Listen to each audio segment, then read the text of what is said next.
alim alimun hakim. Allahumma ya fatawi alim ta'alina fathan qariban fatawi alim fatawi alim fatawi alim. Bismillahirrahmanirrahim. Allahumma shalli rahimahullah wa nafa'ana bihi wa bi ulumihi fid dharain amin. Faslun fi ahkami thalaq. Fasal fi ahkami dalam membahas hukum-hukum tolak cerai. Wahwa dan dia tolak itu lughatan menurut pengertian bahasanya. Halul qaidi adalah melepaskan qaidi kaitan, melepaskan ikatan. Itu arti bahasa mah tolak teh putusin, arti bahasa. Apa aja putusin taman, putusin apapun itu disebut tolak, melepaskan ikatan. Wa syar'an, adapun menurut istilah syariat atau disebut dalam syariat tolak artinya apa? Beda sama itu. Sesimpel itu. Itu ismun, satu sebutan lihal liqaidin nikah. Li untuk hali perbuatan melepas qaidin nikah, ikatan nikah. Itu sebutan untuk perbuatan yang dilakukan untuk melepaskan ikatan pernikahan. Itu disebut tolak menurut definisi syariat, menurut takrifnya syariat. Wa yusyaratu, lalu disyaratkan li nufuzihi untuk keabsahannya. Baik jadinya kumaha. Biar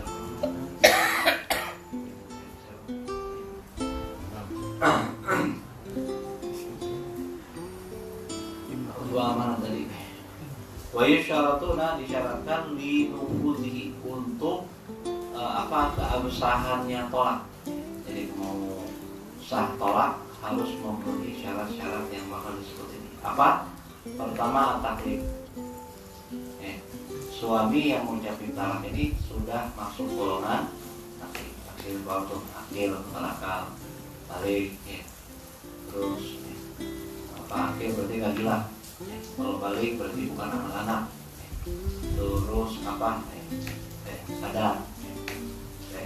Terus syarat-syarat taklif seperti akil balik.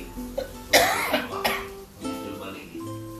Wal ikhtiyar, dan dia memang pilihan sendiri. Ikhtiyar kebalikan kepaksa. Kalau kepaksa berarti bukan ikhtiyar. Kalau ikhtiyar itu pilihan sendiri, sukarela. Nah, kalau ada orang melakukan salah satu daripada ucapan kah atau tulisan kah, orang tersebut taklif dan orang tersebut ikhtiar, memang pilihan sendiri, mau dipaksa jadi itu talak, jatuh. Dan itu nggak jelas.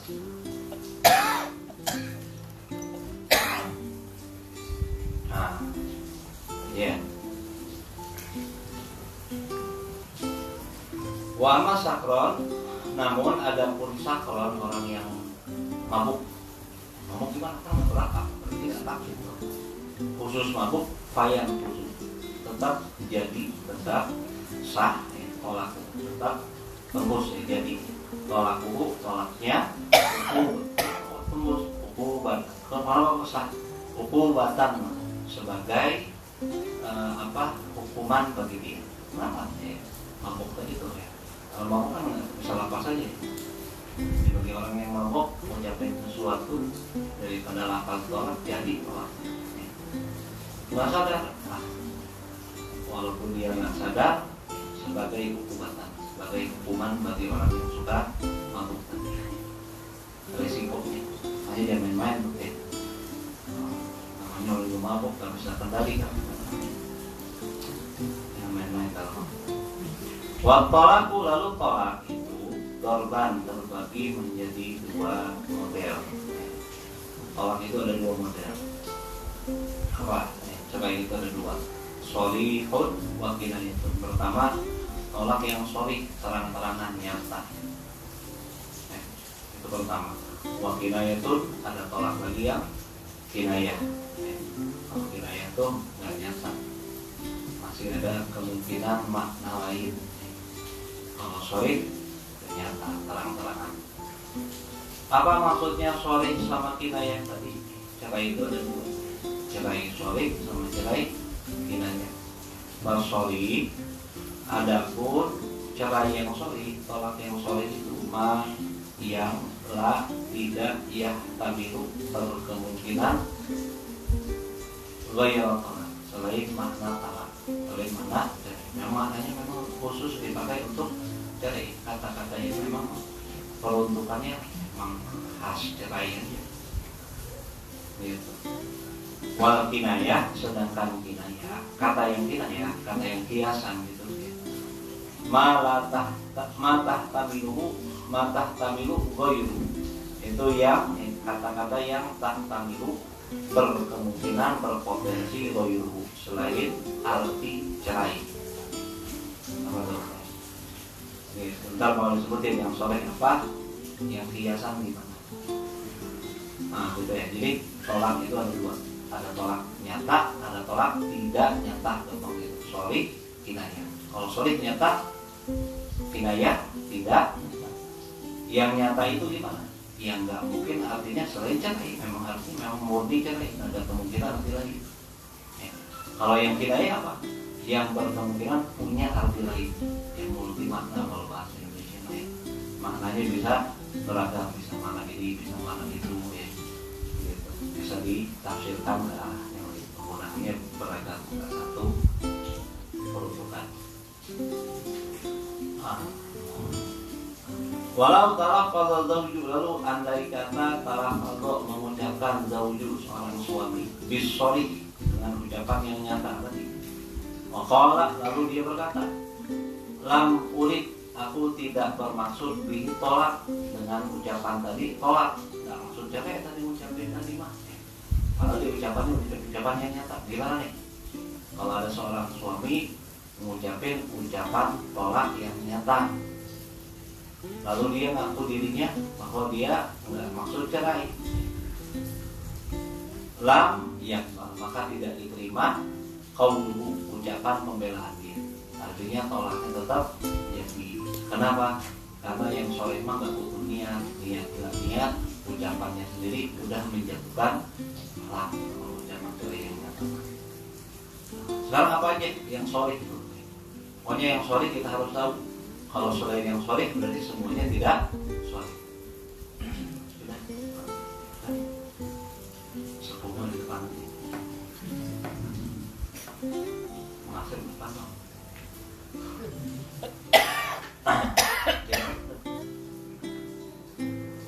Apa tadi lupa? Nah, yang sholih terbatas. Selain yang sholih berarti tak kinayah.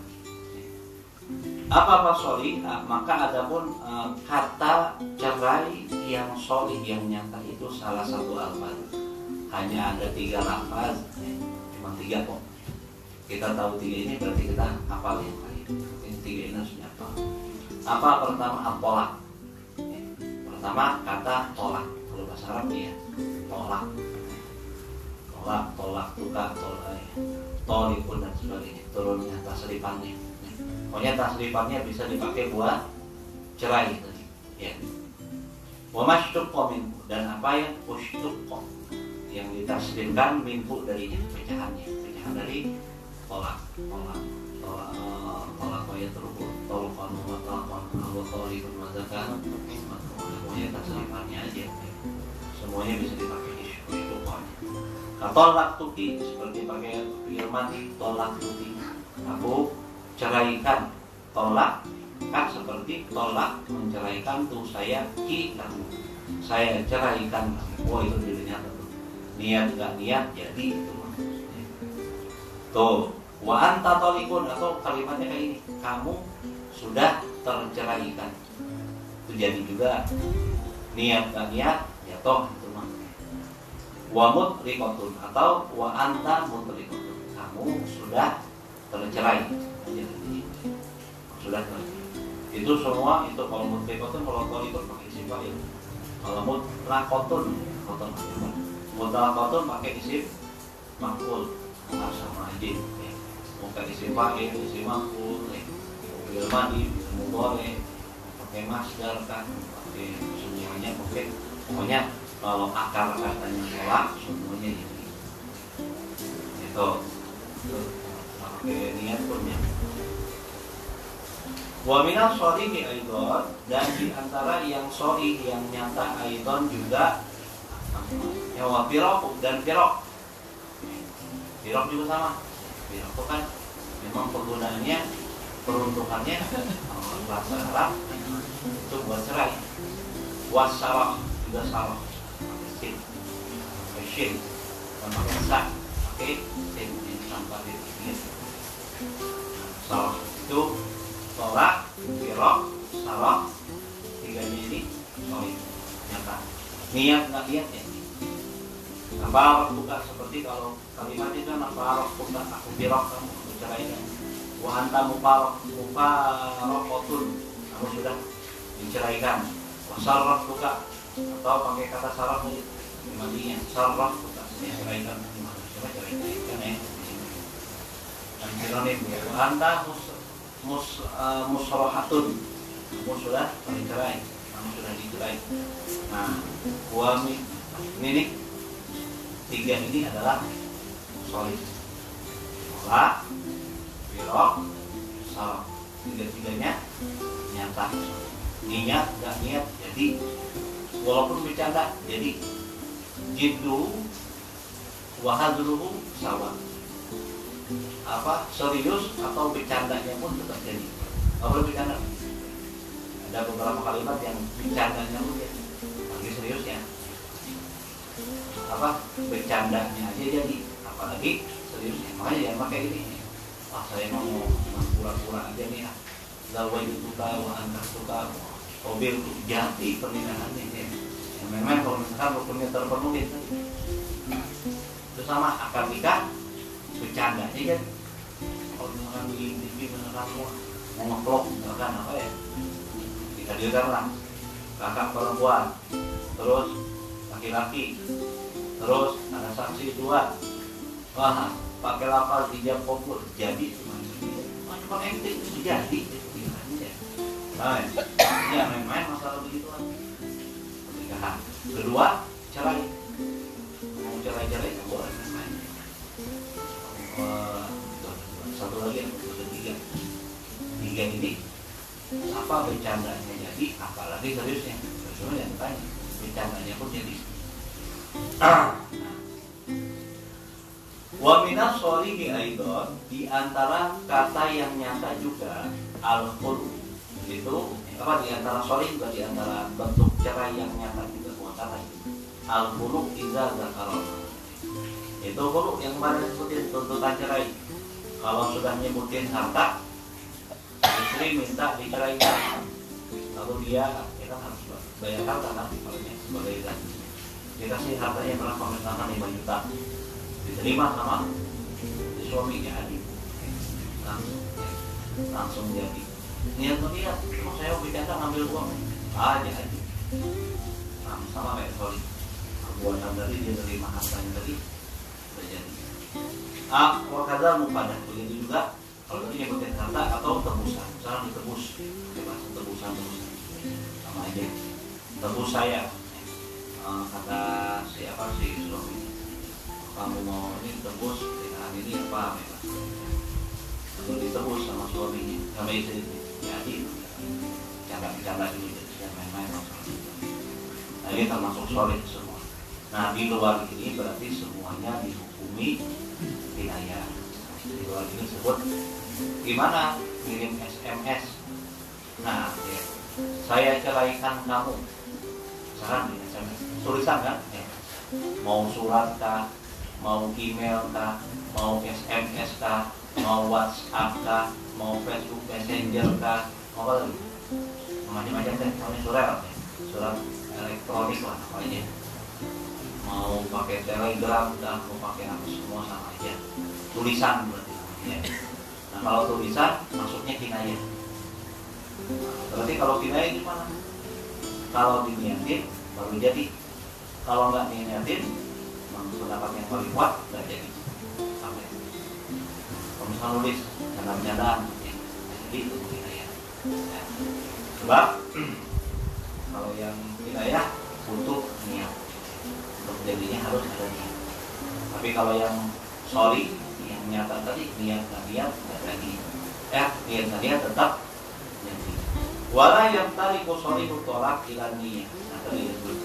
Wala yang takiru tidak membutuhkan sorry tolak yang sorry ilan niat pada niat, nggak butuh, tidak butuh tolak yang nyata tadi pada niat ya gitu. Makanya jangan main-main masalah itu. Kira-kira kita lagi masalah nih sama istri kita, lagi ribut, lagi bertengkar, yang lebih baik kalau dulu amaran abah anak lebih baik keluar rumah aja. Dan perempuan kalau diomongin makin panjang gitu ya. Jangan bilang ini nggak bakal kuat. Kalau laki-laki kan nggak mau dengan ngomong persihannya panasan. Yang lebih baik apa? Dari itu kasih waktu, misalkan ada hal yang perlu dibicarakan, kalau lagi emosi percuma, lebih baik keluar dulu. Kalau misalnya belum mereda dulu, tahan nginep dulu nggak apa-apa. Ini lebih masalah, bukan lagi dari masalah, tapi lebih demi masalah. Takutnya terucap bahasa bangsa tadi yang solid. Kalau udah solid kan jadi, banget bahaya. Walaupun cuma satu kan jadi mulainya kan ketiga. Yang lain-lain. Nah, gitu. Jadi andai kata lagi marah, lagi bertengkar sama istri, lebih baik keluar. Benar juga kalau sebab kenapa? Ya gitu, umumnya laki-laki kupingnya panasan, dan kuat. Umumnya perempuan mulutnya panasan. Kalau perempuan mulutnya panasan, kalau laki-laki telinganya panasan, udah panas. Ini juga lebih baik keluar dulu deh. Tujuannya menghindar dari mudarat maksudnya. Sehari masih emosi juga, udah nginep. Besoknya udah agak reda, kira-kira mau didiskusikan silahkan. Jadi kalau ngobrol enakan lagi dingin sama dingin. Kalau panas sama panas nggak bakal ketemu. Cuma ya sebagai itu sama istri. Jadi masalah ini. Wa yustasnal mukrah ala tolak, namun dikecualikan al mukrah, orang yang dipaksa ala tolak atas perceraian. Misalkan gimana? Cerai nggak kamu? Kalau kamu nggak cerai, saya bunuh kamu. Mungkin nggak jadi, mungkin aja. Atau ceraikan nggak istri. Kalau kamu nggak ceraikan, saya potong tangan kamu. Enggak, emang paksaan. Tapi ntar harus terpenuhi syurutul mukrah. Ini syurutul mukrah harus diapa? Harus catat. Syarat-syarat paksaan itu jadi uzur. Ada berapa? Ada 5. Kalau misalkan, wah, kamu jangan sholat. Kalau kamu sholat, saya bunuh. Boleh nggak tinggal sholat? Apa? Ketiga, memang paksaan itu memenuhi 5 syarat. Namanya syurutul mukrah, syarat-syarat paksaan. Misalkan dulu pernah terjadi di mana? Yang di Cina deh. Uighur. Nggak boleh sholat, nggak boleh puasa ya nggak, sambil dipaksa makan. Lebih semuanya syariat bisa gugur kalau dipaksa. Karena dosa itu kalau lagi ikhtiar itu pilihan sendiri. Tanpa ada paksaan makan babi ya dosa. Tanpa ada paksaan makan anjing ya dosa. Tanpa ada ancaman intimidasi ninggalin sholat dosa. Tanpa ada ancaman, tanpa ada intimidasi jangan haji itu. Dia nggak haji, kali udah mampu haji, semuanya udah terpenuhi syarat wajib, dia nggak haji, nggak dosa. Kalau dia dosa, itu memang pilihannya sendiri. Yang inisiatif sendiri. Kalau inisiatif sendiri dosa. Tapi kalau paksaan, ya dosa. Paksaannya gimana? Yang mau memenuhi masyarakat. Pertama, apa? Dia nggak bisa bela diri. Nggak bisa bela diri. Misalkan karena diancam sama siapa? Jadi saya betul itu. Itu namanya itu. Ini siapa namanya? Siapa deh? Itu yang itu siapa namanya? Ipan. Ipan mengancam Mangupon. Kira-kira gimana? Mangupon Bukan. tinggal tuh sholat subuh tampilin waing sia. Misalkan ya. Atau waing apa gitu ya, diancam gitu misalkan. Nah ini mah bukan alasan, bukan paksaan. Wong dia bisa bela diri, apa? Kalau bisa bela diri bukan paksa namanya. Paksaan itu mestinya dari orang yang lebih dominan, kalau yang lebih kuat, lebih kuasa, lebih kuat. Pertama, nggak bisa bela diri. Kedua, nggak bisa lari, nggak bisa melarikan diri. Misalkan ini mah kebalikan, tadi ngomong macam seperti pan, subuh sih, subuh waing, tek sih, lengan sih, masalah. Potong kan tangan mulut. Nah, emang iya, kalau bilang bela diri nggak bisa bela diri, gimana bela diri? Orang pun lawannya ceritanya. Tapi dia bisa lari, wajib lari dulu, tambah. Kenapa masih bisa nyelamatin diri? Ya. Kalau kira-kira nggak bisa nyelamatin diri, berarti syarat kedua terpenuhi. Pertama, nggak bisa bela diri. Kedua, nggak bisa melarikan diri. Ketiga, nggak bisa minta tolong. Nggak bisa minta tolong. Misalkan, emang sih bela diri nggak bisa, lawannya mengkon. Lari nggak bisa, orang misalkan di dalam madrasah merasa semuanya dikunci, paham nggak? Semuanya dikunci dalam ruangannya dikunci, mau lari gimana, mau kabur gimana? Terus, tapi yang ini bisa nih, minta tolong, tolong saya dalam sholat. Bisa ada orang di sekitarnya yang minta tolong, yang bisa kasih bantuan. Nah saat itu dia wajib minta tolong, paham nggak? Minta tolong. Dalam apa aja, dalam masalah sholat, dalam masalah. Oh nggak bisa minta tolong, baru dia dapetin syarat yang ketiga, nggak bisa minta tolong. Keempat, ancamannya serius. Ancamannya serius, bukan ancaman. Apa? Pang, Ipan. Oh, pulang sholatnya, awas ya, mau sholat, begitu infeksi ya. Kalau dibikin kamu. Itu orangnya serius. Atau masalah apa? Ciwit sih, ancaman yang serius sama dipotong, cacat, pembunuhan, ya.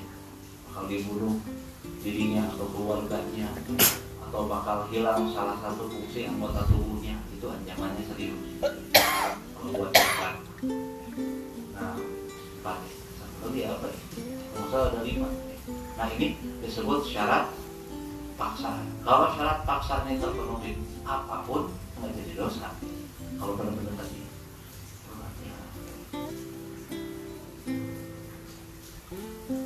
Sekarang 4 lagi deh. Masalah saya katakan 5.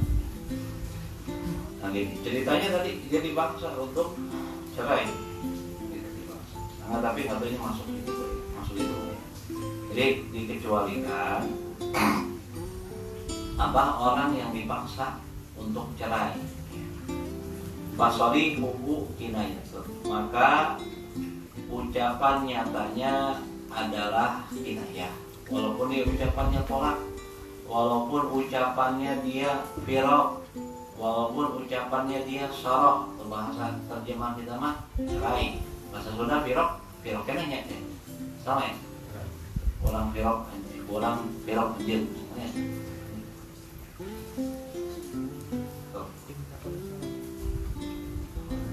Ya, itu sama. Tapi dipaksa. Cerai kan suruh cerainya dipaksa, ya mana? Kalau kayak gitu itu jatuhnya nggak jadi solid karena ada paksaan tadi. Diturun ke kinayah, turun ke karena ada kemungkinan dia mengucapkan tadi karena terpaksa, bukan karena memang mau. Itu di situ letak kinayah. Letak kinayah di situ ada kemungkinan lain. Nah, bihaki innawa. Jadi fasolihu kinayatun bihaki. Maka ucapan nyata dia kinayatun adalah kinayah, adalah kiasan bihaki bagi dia, bagi orang yang dipaksa. Innawa, kalau dia niat, waqa'a, baru jatuh. Wa ila kalau tidak niat, salah maka tidak jatuh. Kalau dipaksa mah, ya. Kalau dia niat jadi, kalau nggak niat ya nggak jadi. Bukan niat berarti. Tergantung niat. Sampai sini paham kan? Ya. Kalau itu nggak ngerti cuma apa ada bumi kan bingung juga. Ya. Jadi kalau dipaksa, kalau niat baru jadi, baru jatuh cerai. Kalau nggak niat nggak jatuh cerai. Wal kinayah tuh adapun kinayah, kata yang kiasan itu kullu lafdin adalah setiap lafaz, setiap kata-kata ihtamala yang berkemungkinan tolako berarti cerai, wagoyati atau berarti selain cerai. Ya. Kalau kinayah gitu, mungkin artinya cerai, mungkin juga artinya non cerai. Wayam takiru ilani. Nah dia butuh sama niat mereka. Sebab karena multi makna tadi. Paling nawabil kinayah. Apakah seandainya dia meniatkan dengan kinayah, kata kinayah tadi, tolak kok niat cerai, wakoa jatuh untuk cerai, jadi cerai. Wa ila kalau tidak niat, falah maka tidak jatuh cerai. Jadi kalau ini saudara apa ya? Ntar kalau seperti ini. Wa kinayah itu tolak, adapun lafaz kinayah tolak, kinayah cerai, kata-kata cerai yang kiasan, keanta bariyatun, seperti kamu anti bariyatun, kamu bebas. Bebas kan artinya banyak ya kan? Bukan berarti harus cerai. Bebas dipakai nggak dalam bahasa, penggunaan bahasa lain nih. Peruntukan selain cerai dipakai kan? Macam-macam. Bebas dari apa? Bebas dari penjara, bebas dari apalah, bebas jalan-jalan, bebas apa? Ucapan seperti ini otomatis cerai kan? Enggak otomatis cerai. Kalau niat baru jatuh. Kalau nggak niat, jadi cerai. Tetap jadi suami istri. Au qaliyatun, atau kamu kosong apa? Itu kan artinya bisa berkemungkinan banyak, gitu ya. Nah kayak gini mah nggak otomatis cerai. Kalau ada niat baru jadi, kalau nggak niat ya nggak jadi. Atau ucapan lainnya ilhaqi bi ahli. Ilhaqi bi ahliki. Ilhaqi jumpailah bi ahli. Pulanglah atau jumpailah bi ahliki, dengan keluarga kamu. Kamu pulang ke rumah. Nah ini bahasanya bahasa cerai, bukan cerai. Karena pulang ke rumah ya, apa pulang ke rumah ya? Artinya nggak harus cerai, bisa aja suruh pulang aja biasa. Tapi kalau diniatin itu cerai. Nah, maka butuh kejujuran di sini. Kejujuran siapa? Ya pihak suaminya. Istrinya mana tahu niat malah hati kan. Wa ghairi zalika, dan selain itu mimma huwa fil mutawwalat, dari apa yang disebutkan di dalam kitab-kitab mutawwalat yang mobil yang panjang pembahasannya. Kitab besar maksudnya. Pokoknya apa aja? Lafaz yang selain tolak, saro, biro, atau khulu dengan nyebutin harta atau tebusan. Nah itu selain itu mah semuanya jadi kiasan. Kalau ada niat baru cerai, kalau nggak ada niat nggak jadi cerai. Maka masih ada bahasa tentang cerai. Ntar besok kita beresin ya, separuh dulu.